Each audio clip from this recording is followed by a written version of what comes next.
This is one of the most inexpensive Fujifilm setups that you can currently buy, and all in, this cost me just $178. And that's not just for the camera body. That price includes this 35mm f1.6 prime lens too, and at that price point, not only would this camera be a great option to consider for beginners looking to purchase their first camera, but it's also ideal for pros and enthusiasts looking for a small, powerful, but cheap everyday carry-along. But despite all of that, I rarely see anyone talking about it. So why is this camera so commonly overlooked, and why do I think it's seriously underrated? Well, this is the Fujifilm X-A10, and if you're unfamiliar with the Fujifilm hierarchy, this camera sits about as far down the totem pole as you can possibly get. The X-A series of cameras started all the way back in 2013 with the X-A1, with the range designed as an affordable entry-level class of camera for mainly beginners. In 2017, Fujifilm decided to start an even more budget line of cameras with this double-digit X-A10. Now, as a side note, generally speaking with Fujifilm mirrorless cameras, the more numerical digits at the end of the camera, the lower it sits in the hierarchy. But in order to keep the price of this camera as low as physically possible, Fujifilm did have to make some compromises to the build of this camera, and the most noticeable thing is that it's predominantly made from plastic rather than the metal finish that we're kind of used to seeing on the higher spec models. The viewfinder and hot shoe ports have also been removed, and inside you'll find a standard Bayer type sensor as opposed to Fujifilm's coveted X-Trans sensor. But the question you need to ask yourself is, do any of these changes negatively impact the performance of this camera? Well, starting with the build, sure, it does feel a little bit plasticky, but by no means does it feel super cheap or unpleasant in the hand. In fact, it's very nicely weighted for such a small camera. Now, design-wise, it still oozes with all of the retro-inspired charm that you would associate with Fujifilm cameras. And the rubberized band running through the middle of the camera not only looks great, but also does a pretty good job of providing an extra level of grip. The button layout is very considerate, and I like the fact that they've slightly recessed the video record button, as it means that you aren't constantly hitting this with your thumb by accident, which is an issue that I found on some of the earlier Fujifilm cameras of this size, including the XM1, which I've actually reviewed previously on this channel. There are two command dials, both within reaching distance of your thumb, and there's a mode dial and also a customizable function button on the top plate, the latter of which I set to control the ISO. As I've already mentioned, there is no hot shoe port on this, so you can't attach an external flash, but there is a small pop-up flash which can be angled back to bounce the flash off the ceiling if you ever need it in an emergency. Now, the screen on the back is super versatile, and it's able to pull out and tilt, which is a great option when shooting at lower angles. It can even flip back on itself, which is obviously designed for taking selfies or vlogging or just being able to see those hard to reach spots while you're shaving your balls.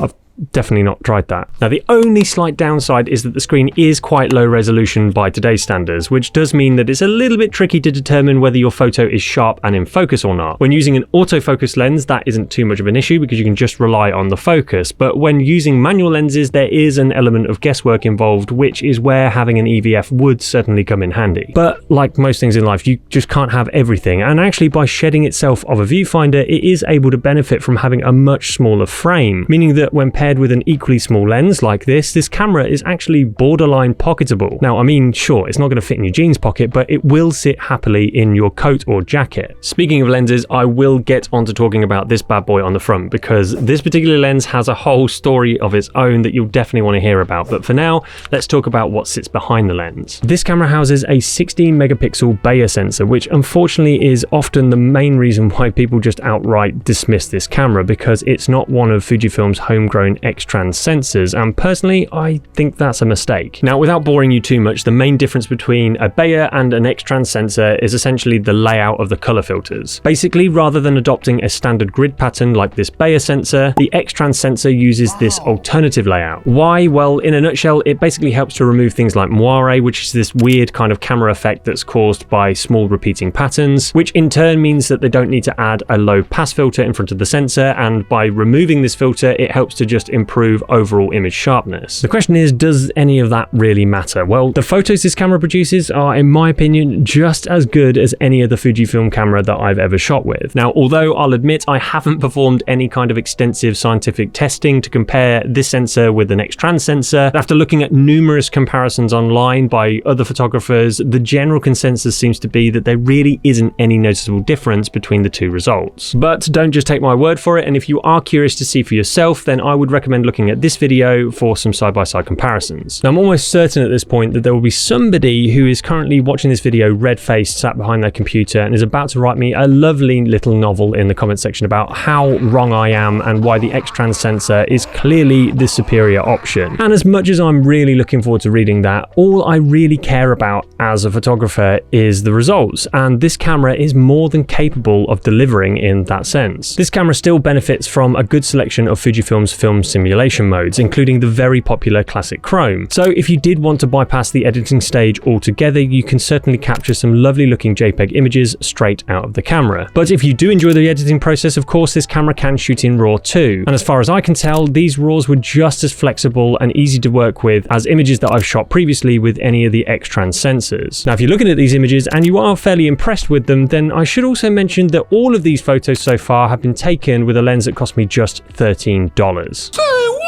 And yes, you heard me correctly, $13. This is the Risespray 35mm f1.6 lens, which I found on AliExpress, and it's one of the cheapest lenses you can currently buy for Fujifilm cameras. Now, when I bought this lens, I was fully expecting it to be a total piece of shit, but for $13, I figured I haven't got much to lose other than $13, of course. But it's actually not that bad at all. It has a fully metal build, plus it's small and lightweight, making it a great fit for this smaller camera. Now, once you've factored in the 1.5 times crop, it produces images that look closer to something like a 50mm lens on a full frame camera, which is actually one of my favorite focal lengths because it's just so versatile. At the widest maximum aperture of f1.6, it provides a lovely thick background blur. Now, as this is a manual focus lens for street photography at least, you probably aren't going to be shooting wide open all that much. But the good news is that when you stop this lens down to 5.6 or f8, then the sharpness is actually very impressive. However, if you are looking for something a little bit higher quality to pair with this camera, then I have also been shooting with a 23mm f1.4 from TTArtisan, which you can pick up for around $99 on AliExpress, and that includes free shipping. The retro styling of this lens really pairs nicely with this camera, and you can immediately notice the step up in build quality. The reason why I got this lens for this camera is that once you've factored in the crop, it produces images that look more like a full frame 35mm lens, which is by far my most used focal length of all time because it's just great for capturing candid looking street photography. But of course, if using manual focus lenses just isn't your thing, then the good news is that the autofocus on this camera is actually pretty quick and reliable, so you could always opt for a budget autofocus lens instead. And to help you out, I will link to a few options that I would personally suggest along with these two manual focus options down in the video description below. Well, seeing as you've made it this far into the video, I am going to go ahead and assume that you are actually interested in buying this camera. So the question that you're probably wanting to ask is, where the hell did I buy this camera so cheap? Well, as a general rule, I tend to buy most of my cameras from mpb.com, and that's not because they're a sponsor, it's just because I genuinely rate their service. Alternatively, there's always eBay, but I have found in the past that camera prices on there just tend to fluctuate hugely. However, because we are dealing with used cameras, you just need to bear in mind that you can't always get what you want right away, and you will need to check back frequently until one of these cameras does become available. But if neither of these sites have an X-A10 and you really can't wait, then you should also be on the lookout for an X-A20, which is technically the successor to this camera, but essentially they're the same thing, albeit with the addition of touchscreen functionality.